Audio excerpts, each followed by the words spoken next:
तो next part में देखते हैं वो लोग अंदर चले जाते हैं ट्राइब के और यहाँ पर जैसे गेट ओपन होता है हम देखते हैं वहाँ के लोग बहुत ही ज़्यादा ही पतले दुबले होते हैं। जैसे कि उन्हें अच्छे से खाना न्यूट्रिशन नहीं मिलते। रॉन किंग ये बात नोटिस करता है और बोलता है कि यहाँ के लोग इतने ज़्यादा दुबले पतले क्यों हैं, क्या उन्हें खाने के लिए अच्छे से नहीं मिलता पेट भर के।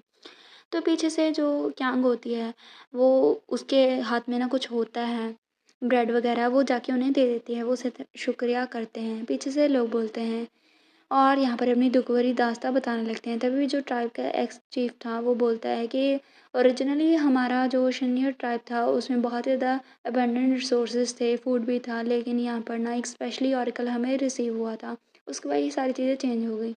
पहले ना हम ना एक स्पेशली लैंड ग्रास उगाते थे और यहाँ पर ना वो जो ग्रास थी वो डाई करने के काम आती थी। बहुत सारे सिटी मर्चेंट यहाँ पर उसे परचेज़ करने के लिए आते थे, हमारी इनकम भी बढ़ गई थी। तो पास्ट में हमारा जो लैंड था वो काफ़ी ज़्यादा प्रॉस्पेरियस था, लेकिन कुछ सालों पहले एक प्रोफेसी हुई थी जो कि डिमांड कर रही थी कि लोग ना अपनी क्रॉप्स वगैरह उगाना बंद करें, सिर्फ़ और सिर्फ सिंगल ग्रास पे ही फोकस करें उसे प्लांट करने के लिए, मतलब डाई करने वाली ग्रास। तो हमारी हिम्मत नहीं हुई कि हम उस ऑर्टिकल के अगेंस्ट जाएँ, तो हमने वैसा ही किया जैसे वो बोल रहे थे। इसकी वजह से हमें फूड की शॉर्टेज पड़ गई। यहाँ पर सिर्फ़ ऑर्डिनरी लोग ही नहीं बल्कि हम जैसे जो वॉरियर्स हैं उन्हें भी खाने के लिए अच्छा नहीं मिलता। तो पीछे से क्यांग बोलती है, अच्छा तभी जब हमारा प्रीवियस कॉन्फ्लिक्ट हुआ था तब मैंने देखा था कि जो एनिमी है उसकी वीकनेस जो है वो फाइटिंग स्पिरिट है। वहाँ पर उन्हें अच्छे से इसीलिए उनकी फाइटिंग स्पिरिट अच्छी नहीं थी क्योंकि उन्हें न्यूट्रिशन नहीं मिलते थे। ये बहुत ही ज़्यादा डिफरेंट है, जैसे हमने उसकी रेपिटेशन सुनी थी स्पेशली लास्ट नाइट तो और भी ज़्यादा। यहाँ पर रॉकिंग सोचता है शू सिटी। यहाँ पर ना फिर जो होता है जंग वो बोलता है कि प्रोफेसी से पहले तुम क्या मुझे बता सकते हो कि कितने ज़्यादा तुम्हें ऑरकल ऐसे प्रोफेसी रिसीव होती थी, कितने टाइम के बाद होती थी कोई जनरल कॉन्टैक्ट। वो बोलता है कि हाँ ये बहुत ज़्यादा पज़ल है हमारे लिए भी, पहले ना हंड्रेड्स ईयर्स पहले से मतलब हमें बहुत ही ज़्यादा रेयर में प्रोफेसी रिसीव होती थी, लाइक 100 ईयर बाद या फिर 200 ईयर बाद। तो लेकिन इस बार ना कुछ अलग है, इस बार ना बहुत मतलब हमें रेगुलरली बेस पे प्रोफेसर रिसीव हो रहे हैं, जैसे कि साल 2 साल बाद, और ये ना कुछ ईयर पहले ही होना ऐसा स्टार्ट हुआ था। लेकिन यहाँ पर ना कुछ हमें अभी स्पेसिफिक ऑरिकल रिसीव होते हैं जैसे कि अभी हुआ था, जैसे कि कल वाली जो मतलब प्रोफेसरी जहाँ पर हमारे ट्राइब लीडर चेंज करने की बात की थी। तो उन दोनों को ही समझ आ जाता है कि क्या चक्कर है, लेकिन हमें नहीं आता। यहाँ पर वो देखते हैं उस बंदे को जो कि अभी खुद को हेड बोल रहा होता है।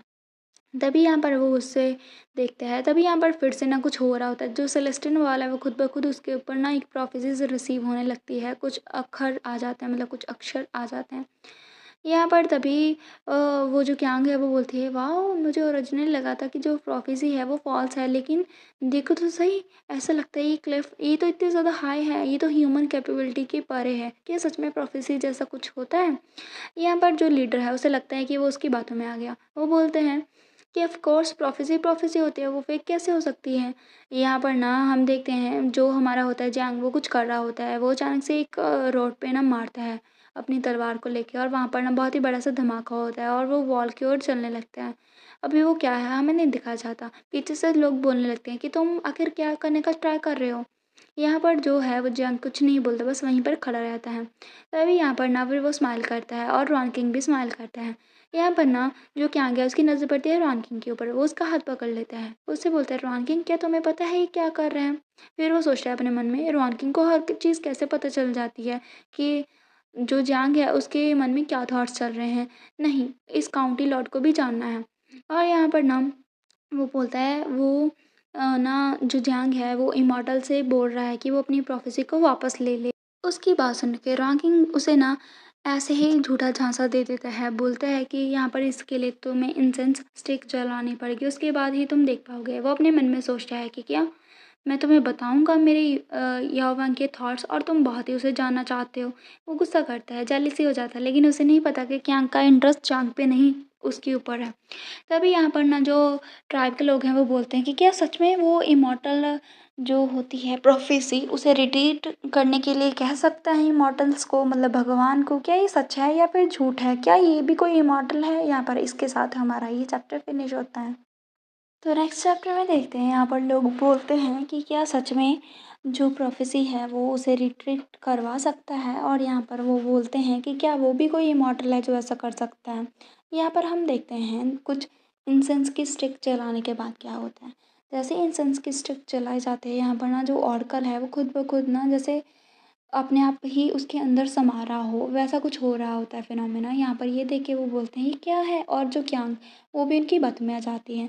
यहाँ पर जो ट्राइब का पहले वाला लीडर था वो बोलता है क्या ऑरेकल जा रहा है खुद ब खुद। फिर यहाँ पर वो बोलते हैं रॉन किंग तुम्हें पता है कि क्या क्या हो रहा है। यहाँ पर ना रॉन किंग जांग को देखता है और फिर ना वो क्लिफ की ओर बढ़ने लग जाता है। जैसे ही वो क्लिफ की ओर बढ़ता है, क्यांग जो कि वहाँ पर खड़ी होती है वो यहाँ पर भाग कर आती है और उसका हाथ पकड़ लेती है।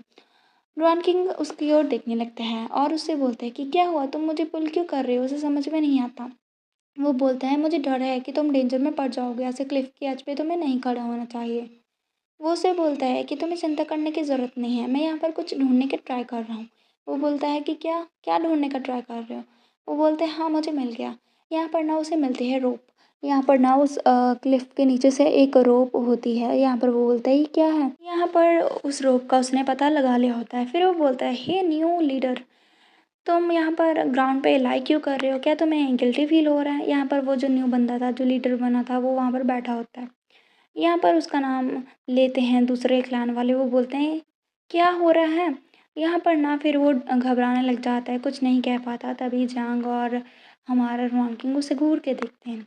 यहाँ पर रॉनकिंग आगे बढ़ता है और कहता है कि क्योंकि अभी ओरेकल डिसअपियर हो चुका है तो वो जो लीडर की पोजीशन है वो फिर से शाओमोटेन के पास चली जाएगी। यहाँ पर बाकी के लोग बोलते हैं ऑफ कोर्स हम तो सिर्फ शाओमोटेन को ही अपना लीडर रिकग्नाइज करेंगे, अगर यहाँ पर कोई ओरेकल नहीं है तो हम उसे ही चूज़ करेंगे। यहाँ पर जांग जाता है उसके पास और उसे बोलता है तो यहाँ पर मैं ना तुम्हारी हेल्प के लिए पूछना चाहता हूँ लीडर। अभी यहाँ पर ना अगर तुम लीडर हो तो मैं तुमसे पूछना चाहता हूँ कि क्या हम सर्च करवा सकते हैं शाओ गुटाओ के रूम की। मतलब जो बंदा अभी फेक लीडर बना था वो उसे पकड़ता है उसके शोल्डर से, और जैसे ही वो पकड़ता है वो अपनी इनर स्ट्रेंथ लगाता है, उसकी सारी रोप्स को तोड़ देता है। जैसे ही तोड़ते हैं वो बोलते हैं वाओ कितनी ज़्यादा इम्प्रेसिव इनर स्ट्रेंथ है। वो बोलता है ठीक है उसका सर्च करना चाहते हो तुम रूम। तो रॉनकिंग बोलता है कि अगर हमारा गेस्ट करेक्ट है तो फिर यहाँ पर ना उसके रूम में हमें बहुत ज़्यादा बड़ी बड़ी 100 मीटर तक लंबी रोप्स मिलेंगी। यहाँ पर वो एक दूसरे को देखते हैं ना और एक ऐसा दिखाते हैं जैसे वो बहुत ही एक दूसरे को समझते हैं। यहाँ पर ना वो बोलता है ठीक है तुम ऐसा कर सकते हो, मैं तुम्हें इजाज़त देता हूँ। यहाँ पर जो है रॉनकिंग वो हंस रहा होता है, कैंग उसे देखती है और सोचती है सच में उनके बीच में बहुत ज़्यादा ग्रेट अंडरस्टैंडिंग है। वो एक दूसरे को ऐसे देखते हैं जैसे कि वो खुद की दुनिया में ही हों, बाकी सबसे अलग हों और एक दूसरे को बहुत ही अच्छे से समझते हैं। यहाँ पर हमारा ये चैप्टर फिनिश होता है। उम्मीद है चैप्टर अच्छा लगा होगा।